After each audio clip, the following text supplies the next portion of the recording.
বিসমিল্লাহির রহমানির রহিম। বাংলাদেশেও সারা বিশ্বে যারা আছেন আমার শুভাকাঙ্ক্ষী গানের তারপর দেশপ্রেমের, আমার আইডি কিন্তু হ্যাক হয়েছে আজকে প্রায় 6-7 দিন হবে। আইডিটা আমার কন্ট্রোলে না।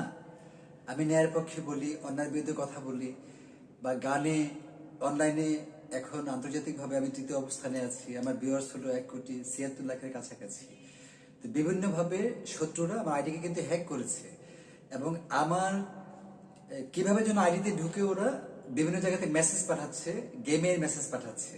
এটা কিন্তু আমার কন্ট্রোলে না। আপনারা গেমটাকে ব্লক করে দিবেন এবং যদি তারপরও মেসেজ যেতে থাকে আপনারা আইডি ব্লক করে দিন প্রয়োজনে। এটা কিন্তু প্রয়োজন নাই, আমার কিন্তু আইডিতে থাকার কোনো প্রয়োজন নেই, আমি থাকিও না। শুধু দেশপ্রেমের প্রয়োজনে সারা বিশ্বে যারা আছে তাদের জন্য আমি স্ট্যাটাস দিই এবং গানগুলো আমার দিচ্ছি। আপনারা এটা খেয়াল রাখবেন। অনেকে না বুঝে আমাকে উল্টাপাল্টা মেসেজ পাঠাচ্ছেন, অনেকে না জেনে না বুঝে আমাকে উল্টা মেসেজ পাঠাচ্ছেন যে এটা কি যাচ্ছে। আসলে তো আমি জানি না কি যাচ্ছে।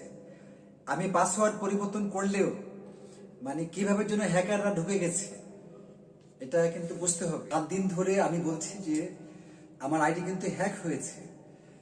আন্তর্জাতিকভাবে অনেক হ্যাকাররা, ভারতের হ্যাকাররা হতে পারে, পাকিস্তানেররা হতে পারে, আমেরিকাররা হতে পারে, জাপানেররা হতে পারে, এটা বিদেশিরাও হতে পারে, আমার সর্বোচ্চ জনপ্রিয়তার ঈর্ষান্বিত হয়ে এটাকে করতে পারে। তো এই ক্ষেত্রে ফেসবুক ফ্যান লিস্টে আমার যারা আছেন আপনারা প্রয়োজন আইডিকে ব্লক দিয়ে দেন। আমার কিন্তু কাউকে রাখার দরকার নেই, প্রয়োজনে মনে করি না। কারণ নারী উদ্যোক্তাদেরকে রেখেছিলাম আমি। বাংলাদেশের সবচেয়ে বড় বিউটি পার্লারটা ছিল আমার, হ্যাঁ, এখনো আছে স্টাইলি বিউটি পার্লার। এবং নারী উদ্যোক্তাদেরকে নিয়ে আমি গত 25 বছর ধরে, অর্থাৎ যখন আমি খুব ছোট 13-14 বছর, তখন থেকে আমি কাজ করি।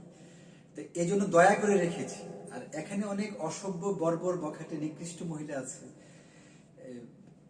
খারাপ মহিলা, যারা না বুঝে বলতেছে বাবা কি পাঠিয়েছেন, স্যার কি পাঠিয়েছেন, জামাই কি পাঠিয়েছেন, জান কি পাঠিয়েছেন। আসলে তো আমার টাইমই থাকে না কোনো রাস্তার কাজের বউদের সাথে চলার কথা বলার টাইম থাকে না। কিন্তু আমি ব্যক্তিগতভাবে বাবা মার একমাত্র সন্তান, ছেলে সন্তান। আমি জমিদার পরিবারের মানুষ। আমার ওই যে আলতু ফালতু স্কুলে পড়ে, কলেজে পড়ে, ভার্সিটিতে পড়ে, চরিত্রহীনা, একাধিক বেটাবাজ, অসৎ বা অসতের সন্তান, বা সুদখোর, ঘুষখোর, হারামখোরের সন্তান, আমি এদের সাথে মিশি না। আমি একা চলতে পছন্দ করি।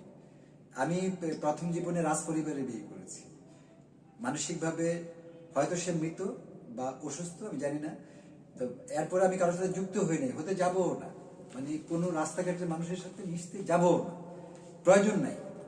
যারা আমাকে ভালোবাসে আমি তাদের ভালোবাসার প্রতিদান দিই। যারা আমাকে স্নেহ করে, যারা আমার আদর্শ অনুপ্রাণিত, যাদের দেশপ্রেম রয়েছে, যাদের সমাজপ্রেম রয়েছে, যারা আমার ভাষা কথা বোঝে, যারা সুশিক্ষিত, সুশিক্ষিত বলতে masters pass, MA pass, AA pass এটা বোঝায় না। চরিত্রবান, নীতিবান, আদর্শবান যারা, বা যদি লেখাপড়া শুধু 7 পর্যন্ত পড়ে বা 9 পর্যন্ত পড়ে, সেটাই আমার কাছে সুশিক্ষিত, যদি মানুষটা ভালো হয়। প্রিয় দেশবাসী, আমি সোহেল সরকার নির্ঝর, জাতীয় সাংস্কৃতিক ফোরামের কেন্দ্রীয় সভাপতি হিসেবে, বাংলাদেশের সাবেক সর্বকনিষ্ঠ দুবারের সংসদ সদস্য প্রার্থী হিসেবে এবং একজন সঙ্গীত শিল্পী হিসেবে, বাংলাদেশে কিন্তু যে কোনো মানুষ সঙ্গীত শিল্পী না। এই শিয়াল কুকুরের মতো গ্যাগে করে এটাকে শিল্পী বলে না। আমরা কিন্তু আমাদের অনেক কম্পিটিশনে যেতে হয় আন্তর্জাতিকভাবে, পৃথিবীর বিভিন্ন দেশে, তো বাংলাদেশের সম্মান রক্ষা করার জন্য। আর তাছাড়া আমি কখনো টাকার জন্য গান করি না। সারা পৃথিবীতে আমার কোটি ভক্ত রয়েছে, তাদেরকে অনুপ্রেরণা, উৎসাহ দেওয়ার জন্য আমি সাহায্য করছি আমার নিজ একাধিক প্রতিষ্ঠান থেকে। এটা বুঝতে হবে। নারী উদ্যোক্তাদের কাছ থেকে, মাঝখান থেকে বা বিভিন্নভাবে সারা বাংলাদেশে সকল জেলা, মহানগর, উপজেলা আমি ভালো নারী নেত্রী তৈরি করছি, যেন আমার অন্য নারী কর্মীরা ঠিক থাকে, সেফ থাকে। এটা হলো একটা ব্যাপার। যে কারণে হ্যাকার তো যারা সেলিব্রেট প্রথম শ্রেণী, তাদেরকে তো হ্যাকাররা তাদের বিভিন্ন বিষয় ফেসবুক আইডি হ্যাক করে।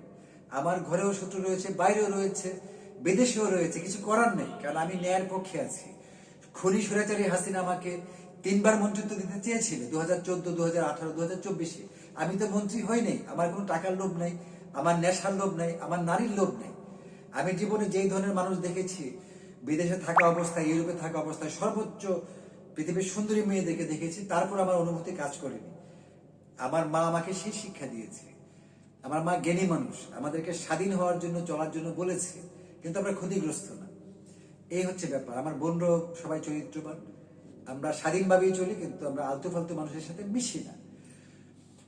সারা বিশ্বে যারা আছেন, বাংলাদেশ সহ, আপনারা আমার জন্য দোয়া রাখবেন, প্রিয় দেশবাসী এবং আমার শুভাকাঙ্ক্ষী যারা যারা আমাকে সন্তানের মতো স্নেহ করেন, যারা আমাকে বড় ভাইয়ের মতো শ্রদ্ধা করেন, বা যারা আমাকে ভালোবাসেন, স্কুল কলেজ ভার্সিটি যারা আছেন। ভালোবাসা বিভিন্ন প্রকারের হতে পারে। তো এখন আমাদের দেশে বর্তমানে 300 টাকা 500 টাকার জন্য স্কুল কলেজ ভার্সিটির লক্ষ লক্ষ নারীরা দেহ ব্যবসা করছে, হ্যাঁ, যেটার প্রমাণ হাজার হাজার আমার কাছে রয়েছে। এই জন্য নারীদেরকে, মানে তাদেরকে সুশিক্ষা দিয়ে ভালোভাবে বুঝিয়ে তাদেরকে ভালো করার চেষ্টা করতেছিলেন।